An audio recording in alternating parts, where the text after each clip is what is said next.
Yo poliisi eyendejje Lubugumu mu Makindye Ssaabagabo etubidde n'omwana ng'ono wa bulenzi nga wa myezi 5 gwe baasudde mu kiyumba ekitannaggwa endejje.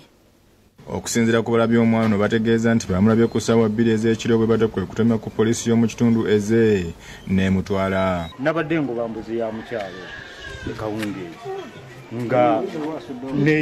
nga ndowooza yeeyingidde kati ngenda okuyingiramu bwenti nga ndaba ebigoye byesitegeera kati ebirowoozo ninkutama nnyo wansi bwenti neetegereza ki ekiri awo bigoye oba ngenda okulaba nga ndaba kati akola ku nsonga z'abaana ku Poliisi Agnes Anyakoni agenze ku kyalo Oluggo okulaba oba nannyini mwana alabise kyokka abatuuze ne bamutegeeza nga batannalabako ku muntu yenna anoonya mwana. Bagadde tutegeere omwana yasuuliddwa lwajjo nabadde ku Poliisi station akubira esimu ati afunye esimu ng'ekubiddwa enoluga ng'egamba eri omwana yebasudde mu nnyumba etawedde.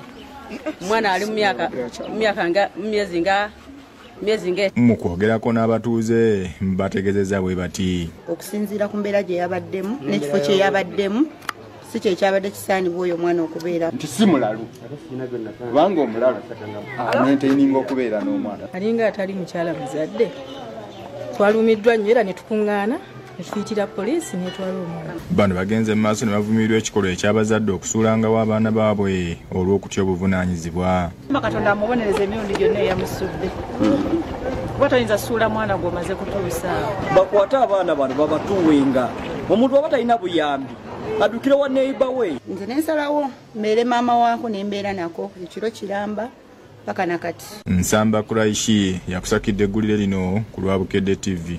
Naye buli muntu yenna ali eyo ng'amanyi ku bikwata ku mwana ono waddembe okujja ku poliisi ne twogera ku nsonga zonna.